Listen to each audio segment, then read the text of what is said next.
ফটোশপের আজকের ভিডিওর মাধ্যমে আমরা শিখব এই টলারেন্স সম্পর্কে। এই টলারেন্স দিয়ে কি করা যায় এবং এখানে কিছু সংখ্যা রয়েছে, এটাকে বাড়ালে কমালে কি হয় সেই বিষয়টা আমরা আজকের এই ভিডিও থেকে জানব। এবং এই টলারেন্সটা কিন্তু আমাদের জন্য খুবই গুরুত্বপূর্ণ। যারা ফটোশপ শিখতেছেন বা ফটোশপের কাজ করেন তারা এই টলারেন্সটা সম্পর্কে আজকের এই ভিডিও থেকে জেনে রাখুন। প্রথমে একটা জিনিস দেখেন, আমার এখানে এই যে ছবিটা রয়েছে এই ছবিটার পিছনে কিন্তু একটা ব্যাকগ্রাউন্ড রয়েছে এবং এখানে কিন্তু দুইটা কালার রয়েছে। এখানে দেখেন একটু ডিপ কালার, এখানে একটু ডিপ কালার, এখানে ডিপ কালার এবং এই কালারটা একটু লাইট কালার। তো এখন আমরা চাচ্ছি যদি ধরেন যে এখান থেকে আমরা ম্যাজিক কয়েন টুলটাকে সিলেক্ট করে এই ব্যাকগ্রাউন্ডটাকে সিলেক্ট করতে, তাহলে নর্মালি যদি আমি এখানে একটা ক্লিক করি দেখেন এই অংশটা কিন্তু এতটুকু সিলেক্ট হয়েছে। এখন এইটা আমরা চাচ্ছি যে এই ব্যাকগ্রাউন্ডটাকে আমরা এক ক্লিকে সিলেক্ট করতে। তো এক ক্লিকে কিভাবে সিলেক্ট করা যায় এবং এক ক্লিকে এই টলারেন্সের সুবিধাটা কি সেই বিষয়টা আজকের এই ভিডিও থেকে ক্লিয়ার করে দিচ্ছি। তো নর্মালি দেখেন আমি যদি এখানে একটা ক্লিক করি আমার কি হইলো, আমার সম্পূর্ণ অংশটা কিন্তু সিলেক্ট হইলো না। এবার যদি আমরা শিফটটাকে ধরে রেখে এখানে ক্লিক করি তাহলে আমাদের ক্লিক লেগেছে কয়টা? দুইটা, তারপরেও কিন্তু সম্পূর্ণটা সিলেক্ট হয় নাই। এবার আমি যদি এখানটাতে ক্লিক করি শিফট ধরে, ক্লিক তিনটা লেগেছে, এখনও সম্পূর্ণ হয় নাই।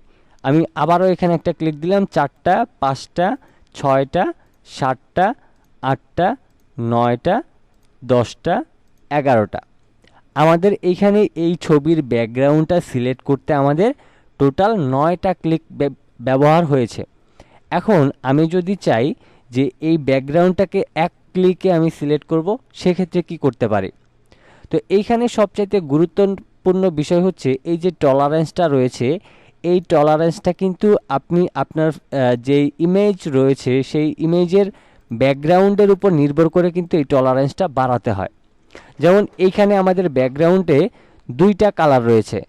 এখন আমরা যদি এখান থেকে ধরেন টলারেন্সটাকে 60 করে দেই এবং এখানে মাউসের লেফট বাটনটা একটা ক্লিক করি ম্যাজিক ওয়ান টুলের মাধ্যমে, দেখেন এক ক্লিকে কিন্তু সম্পূর্ণটাই সিলেক্ট হয়ে গিয়েছে। আর এখানে এই যে চুলের অংশটা রয়েছে, এখানে আপনারা যে কাজটা করবেন, আপনারা হচ্ছে শিফটটাকে ধরে রেখে জাস্ট এখানে একটা ক্লিক করবেন। দেখেন আমাদের কাজ কিন্তু হয়ে গিয়েছে। এর আগের বার আমাদের এই ব্যাকগ্রাউন্ডটাকে সিলেক্ট করতে 9টা ক্লিক লেগেছিল, এবার কিন্তু আমাদের শুধুমাত্র 2টা ক্লিক লেগেছিল।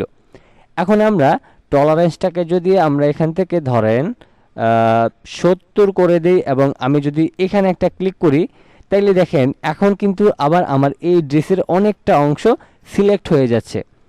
তো এখান থেকে আমরা যেটা বুঝতে পারলাম যে টলারেন্স যত বেশি বাড়াবো তত বেশি অংশ নিয়ে আমাকে সিলেক্ট করে দিবে এই ম্যাজিক কয়েন টুলটা।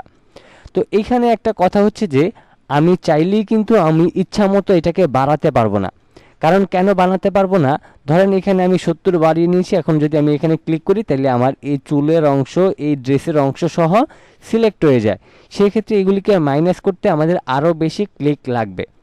এখন আমরা যদি এখানে ধরেন 60 করে দিয়ে আমরা এখানে একটা ক্লিক করে দিই তাইলে আমরা এক ক্লিকেই কিন্তু সম্পূর্ণটা সিলেক্ট করতে পারতেছি। এরপর হচ্ছে এখানে দেখেন, এখানে যদি আমাদের এই টলারেন্সটা 10 থাকে, আমি বাইরে একটা ক্লিক দিয়ে আবার এখানে ক্লিক দিচ্ছি, শিফটটাকে ধরে রেখে আবারও এখানে ক্লিক দিচ্ছি, তাইলে সম্পূর্ণ ব্যাকগ্রাউন্ডটাকে সিলেক্ট করতে আমাদের ক্লিক লাগবে 8টা থেকে 10টা ক্লিক লাগবে। তো সেই ক্ষেত্রে টলারেন্সের কাজটা আশা করতেছি আপনাদেরকে বোঝাতে পেরেছি। যেমন এখানে যে টলারেন্সের সংখ্যাটা রয়েছে সেইটা আপনি আপনার ব্যাকগ্রাউন্ডের উপরে দেখেন, এই যে এখানে যে ব্যাকগ্রাউন্ডটা রয়েছে এটাতে কিন্তু কালার 2টা থাকবে। আপনার বেলায় এই ব্যাকগ্রাউন্ডটা আরও হিবিজিবি থাকতে পারে বা আরও এলোমেলো থাকতে পারে। তো সেক্ষেত্রে আপনি যে কাজটা করবেন, এখানে মেবি টলারেন্সটা 30 করা থাকে বা আপনার এখানে 15 করা থাকে। তো আপনার এখানে যেই পার্সেন্টেজটা দেওয়া থাকে সেটা দিয়ে প্রথমে আপনি যেমন প্র্যাকটিস করবেন। যেমন ধরেন আমি এখান থেকে ধরেন ফটোশপের ডিফল্টভাবে 5ই থাকে। এখন আমি যদি এখানে ক্লিক করি আমি দেখলাম যে আমার এক ক্লিকে এটা সিলেক্ট হচ্ছে না। এখন আমি এখানে কি করব, আমি 10 করে দেব। 10 করে দিয়ে আবার ক্লিক করলাম, এখন দেখলাম যে মোটামুটি আরেকটু বেড়ে গিয়েছে। এখন আমি এখান থেকে কি করলাম, 30 করে দিয়ে আমি এখানে ক্লিক করলাম, দেখেন এখনও হয় নাই। এবার আমরা এখান থেকে ধরেন 40 করে দিয়ে আমরা যদি এখানে ক্লিক করি এখনও হয় নাই। এবার আমরা এখান থেকে ধরেন 50 করে দিয়ে আমি এখানে ক্লিক করলাম, এখনও হয় নাই। এবার আমরা এখান থেকে 60 করে দিলাম এবং ফাঁকা জায়গায় ক্লিক করে আমি এখানে ক্লিক করলাম, ম্যাজিক, এক ক্লিকেই কিন্তু হয়ে গেল। তো এখানে টলারেন্সটার কাজটা ঠিক এই রকম। যেমন আপনি এখান থেকে 5, 10, 15, 20 এরকম করে আসলে দেখে নেবেন যে আসলে আমরা এই ম্যাজিক কয়েন টুলের মাধ্যমে কোনো ব্যাকগ্রাউন্ডের সম্পূর্ণ অংশ যদি সিলেক্ট করতে চাই, তাইলে আমাদের ছবি অনুযায়ী কতটুকু টলারেন্স বাড়ানো লাগে সেইটা আপনি কাজের সময় করে 5, 10 করে বাড়িয়ে নিয়ে আপনি এভাবে করে যখন প্র্যাকটিস করবেন, তখন দেখবেন যে আপনার সম্পূর্ণ ইমেজটা কিন্তু সিলেক্ট হয়ে গিয়েছে একদম ইজিতে। তো এই বিষয়টা খেয়াল করে আপনি যখন কাজ করবেন, তখন দেখবেন যে আপনার ব্যাকগ্রাউন্ড সহজে কিন্তু আপনি সিলেক্ট করতে পারতেছেন। এরপর হচ্ছে এখানে আরেকটা কথা বলে রাখি, যেমন দেখেন এই যে এখানে যে ব্যাকগ্রাউন্ডটা রয়েছে, এই ব্যাকগ্রাউন্ডটা অনেক ধরনের থাকতে পারে, তখন আপনার এখানে টলারেন্স আরও কম বেশি করে আপনি এখান থেকে এটাকে সিলেক্ট করতে পারবেন। এখন দেখেন এই যে আমরা ব্যাকগ্রাউন্ডটাকে সিলেক্ট করে নিলাম, আমরা যদি এটার ব্যাকগ্রাউন্ডটাকে পরিবর্তন করতে চাই, তাহলে কিবোর্ড থেকে কন্ট্রোল ব্যাক স্পেস প্রেস করলে আমাদের ব্যাকগ্রাউন্ডটা পরিবর্তন হয়ে গেল। তো মূলত আমরা যে কোনো ছবির ব্যাকগ্রাউন্ডটাকে এক ক্লিকে সিলেক্ট করে আমরা ব্যাকগ্রাউন্ডটাকে পরিবর্তন করার জন্যই এই টলারেন্সটাকে ব্যবহার করে থাকি। এবং আমরা আজকের এই ভিডিও থেকে এতটুকুও শিখে গেলাম যে ম্যাজিক কয়েন টুলের মাধ্যমে কি কাজ করতে পারি। এছাড়াও কিন্তু এখানে ফটোশপের যে টুলসগুলি রয়েছে, সবগুলি টুলস নিয়ে কিন্তু আমার চ্যানেলে ভিডিও রয়েছে, অবশ্যই সেই ভিডিওগুলি দেখে নেবেন। এবং পরবর্তীতে আপনাদেরকে এইরকম ছোট যে অংশগুলি আছে বা যেই অপশানগুলি রয়েছে সেইগুলি নিয়ে তো ভিডিও বানাবো। তাছাড়া আমাদের আরও যে ফটোশপের অপশন আছে সেগুলি নিয়েও পর্বওয়াইজ ভিডিও বানাবো।